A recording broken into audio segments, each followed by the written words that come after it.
Hey there, everybody, this is Cholera, who is having horrible luck today with recording things properly for some reason. Ventrilo keeps effing up, my brain keeps effing up, probably because of the alcohol poisoning. But anyway, we're going to have Leta versus Sangho here. Unfortunately, we cast Yellow Arnak versus somebody, Up Magic last game. It was a very good game, but we can't cast it again because that would just ruin everything. Here we are going to watch another great player, Leta, against Sangho, who's kind of a mediocre player, but it should be a good game. I mean, Leta's games are always fun to watch. This is part of the Ultimate PL Championship, which, like I said before, is basically to prove which Pro League team is better between this game with tanks and snipers and Starcraft. So, Sangho, let's take a quick look at Sangho while Rise talks about life. Life is good. I'm moving to Ohio. I'm going to be going there in about a month. I don't know anyone there. I don't have a job. My wife's there waiting for me. You're going to find so many people from Ohio. So many fans from Ohio who are now just going to mob. Anyone who is in Ohio, an Ohio resident and who watches us in Starcraft do commentaries, leave a message. I don't want to be a friend actually, but leave it anyways so I can know that there are people in Ohio. But no, anyway, you did miss a good commentary though of Yellow versus Up Magic, and I recommend, I don't know, maybe we'll end up doing it later, who knows, but if we don't, definitely go see it. And as you watch it, just imagine Cholera talking, and every time you think of Yellow, say Luxury's name in your head, because that's what he did throughout the entire commentary for like all 20 minutes of it. Anyway, this game, Sangho versus Leta, should be pretty cool. Well, it looks like we're going to be playing on Destination, one of my favorite maps, one of my, it's up there with Heartbreak Ridge in my mind of one of the most fun maps to play on. And it's a PvT, so, definitely there's a lot of options for creativity in this map and this matchup for that matter. We'll have to see what Leta decides to do. Leta, obviously a great player, never having that great of luck in the single leagues, but still, especially in Pro League, a force to be reckoned with. And the fact that we're watching Pro League means that he's probably going to do well in this match. Sang, on the other hand, sometimes he does well, sometimes he doesn't. He's like a hit-or-miss guy. He's had some epic games, though. And really, you can't really overlook this kid's gameplay, because when he is on, he is dangerous and also very creative. So I'm open for a really good match here. I don't know, Collar, if you have any predictions here otherwise. Well, I mean, Sangho, I remember, it was in some drawn-out game. I don't even know if he won or not against Light, I think. It was just ridiculously long and ended up with the map mined out. But, he's not very good against Terran, evidently, overall. Only 35%. Leta, I believe a whopping, I'm just going to top of my head, I'd say he's at least 50-something, and probably high 50s. But, that's very good against Protoss as a Terran. We're seeing standard openings here. Got factory opening there for Leta, and Leta, I feel, can definitely go vultures on this map. He has done that many times, and his vultures are epic. They are very, very good vultures. He just does the mining so well. He does vulture drops well against Protoss also, and he really just has perfected his basically like his standard TVP play. It really takes someone like Stork to beat him. That's the thing about Leta. He is beaten quite often by very good players. Even though he does beat almost everyone who's worse than him, if that makes any sense. Looks like we got ourselves a hidden pylon there. That's a smart idea from Sangho. Sangho needs all the help he can get, basically. I hope he doesn't go for too standard of a build and just try a mediocre, game against Leta. I mean, he's going to lose that way. If he plays a standard game, lets Leta take the initiative, and lets Leta do some of his moves, I really feel like Sangho is going to lose this one. But this might be an indication of something else. It might not be an indication of anything. It could just be a hidden pylon for no reason, or for just confusion reasons. But hopefully not. We'll see. Yeah, it looks like he is going for range, though, and I think that's probably a wise decision at this point. I don't know if he's going to go for anything out of whack, anything crazy with that pylon that he's got sitting over there.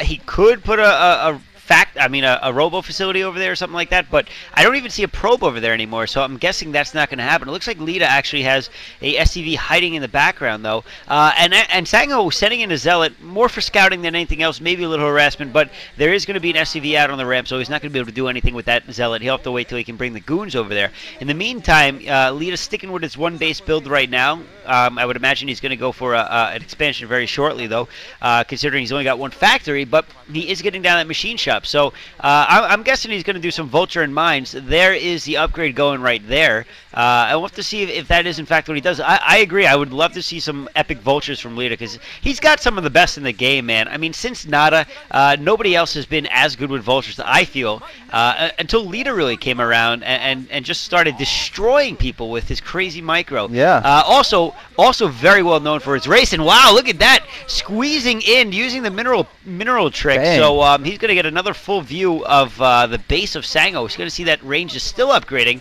There's the Robo. It isn't hidden by that other pylon. That was just a hidden pylon to mess with Lita's head a little bit, but it doesn't look like it worked. And so really, I got to say, Lita's certainly in a strong position being Leta. Yeah, I think Leta is going to go for the early Vulture drops also with that early starport. I love this build. It actually is pretty effective against Reavers also. Not good against DTs. That's the one thing that will kill this build so bad, especially if he doesn't get mines really early. But, you know, as long as there's no DTs, or DT drop especially, he's fine. And here he's going to basically have the Wraith to defend against any Reavers. He isn't even going to be facing early Reavers. That's an observatory. So Sangho has basically done what I told him not to. He's gone for an utterly standard build, whereas Leta has done one of the creative builds that I was expecting. So I'm doing all right today, except for the recording. But I think Leta's going to do a lot of damage here, unless you know somehow Sangho has magically gotten really good at defending against something that's very hard to defend against. You know, kind of pulling a Hyuk in the sense of Hyuk being good now, or surprising all of us. I think otherwise Leta should be able to do a lot of damage. We'll see though. And look at this powerful two tank push here. This is all from one factory, and also is allowing him to expand. So this is a solid build here from Leta. I really do like it, and he's gonna get lucky also and kill the pro. I'm sorry, he didn't expand. Actually, he didn't. He's making everyone faked out here. He's faking me out even, and he may have done that for Sangho too. Wow, so we have some big action coming up here. A lot of Marines absorbing a lot of hits from those goons, and that's great. Taking out the Zealot before he can do any damage against those Marines. And man, they are taking down those goons very quickly, but the goons getting in range of the tank, able to take one down before losing another one. That Vulture is trying to lay down mines, but Sangho is doing a great job in not only picking off Vultures, but taking out the mines. And he's fully defended this attack, which is going to put Leta in a very difficult position to defend at this point, because he's going to be behind. That obviously, the fact that he went for that observatory ended up being a blessing in disguise, or maybe not in disguise, but it's certainly a good idea after all, as he was able to fend off that rush rather than going with Reavers and not being able to see any of those mines. So he's actually defended against Leta's build quite well, and now he's going to have to deal with this dropship, which, although a little bit of harassment, I mean, I don't know if he's going to accomplish all that much. There is a tank there. The question is, does he have siege mode? I don't think he does. Where is the observer now? Oh, mine goes off. Doesn't look like anything's going to get accomplished over there from either party. But at this point, Leta continuing to harass, sending another Vulture. He's got to do this, by the way, because if he doesn't, Sangho is just going to be so far ahead, considering the fact that Leta hasn't expanded yet. It looks like he's just now getting that SCV down in his base to put up that command center. Actually, it's building at this point. I couldn't tell on the minimap. And Sangho is going to scout this out. He's going to see how late this expansion really is. And maybe he's going to start feeling a little bit more confident and be able to do some damage against Leta.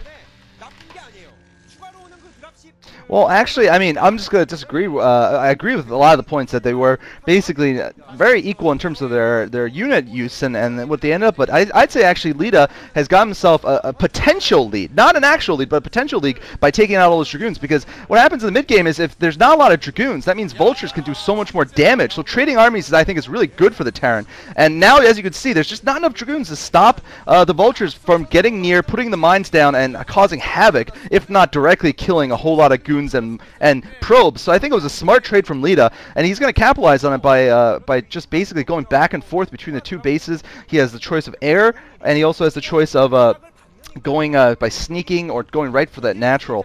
So I think it's, well, I mean, right now, Sangho has done a decent job of holding it off. Let's not deny him that. So certainly, Leta doesn't really have the edge, but certainly he is not behind at all. Sangho right now had a Stargate up. I'm not sure what it's for. Leta may find out pretty soon. I'm going to guess it's for Arbiters. It could be for something else, though.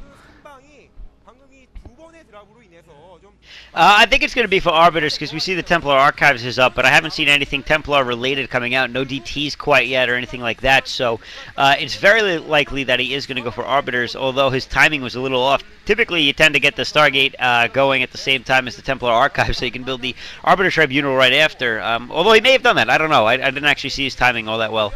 But anyway, I'm guessing he's going to go Arbs, which is very popular on this map, but difficult to really pull off once a Terran starts going full force, especially a Terran like Leta. I mean, I just don't see it working, but Sangho is on his toes right now. He is defending against that dropship very well, but Leta is setting up that contain already, and this is the death of many a Protoss right here. A lot of mines right on the outside of those roads, and I mean, really, if Sangho can't break this early, he is going to be in for a world of hurt. There's just no way that he's going to be able to recover from this, as Leta just going to be able to constrict around him, both from the front and the back. Although he does have the minerals mined out, and he could go around the back if he does choose to do so, but not when there are vultures of Letas trying to get around the base. And very nice mines, very nice micro to defend against those mines. But the fact of the matter is that the vultures have gotten into his base. He's put mines into the mineral line. This could be bad. He's picking off probes left and right, taking a lot of damage. It wasn't that epic. Another couple of probes taken out. Man, that was almost horrible. Could have been a lot worse. But the thing is, Leta actually picked off enough of those probes where it just didn't damage him that much when the mines did go off. But Sangho, very silly right there, trying to go into his mineral line with goons. And Leta definitely at this point certainly has a lead as the constriction continues to be applied. Yeah, I mean, this, I think, basically is why he was very smart in terms of getting rid of the goon count in the mid game. I mean, it was even results in terms of numbers. You know, he lost all of his tanks and marines, but Sangho just only had 2 or 3 goons, and there was that critical moment. Leta switching over the vultures, and Sangho never had enough goons. He's, even right now, just a minute ago, he didn't have enough goons to even protect against a vulture sneak on this map. So hard to do in destination because of the long distance, and obviously Leta has this game right now. I don't think there's like 10 probes for Sangho in total, and Leta, I mean, showing just like we were predicting, I mean, the dominance that he has in vulture play. He is just not only great at microing them, he has the theory down. The theory craft behind all of it. That's what's amazing. He chose to go for a faster, big attack, not to actually finish off Sangho from, a standard build, because I don't think you can do that. There's GG. I don't think you can kill Sangho if he goes for a standard fast expand with just one fact build like that. But to just get rid of that goon count, let the vultures in, and he picks up a well-deserved victory.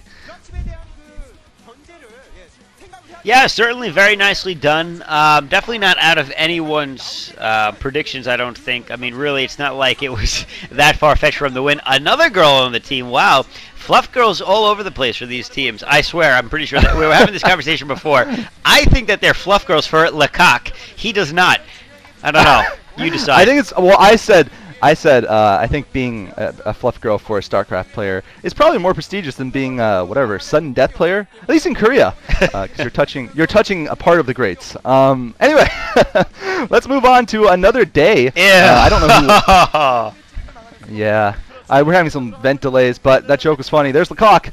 Bisu Shield versus By Heroes coming up next from September 12th. Hope you enjoy this commentary. We'll see you next.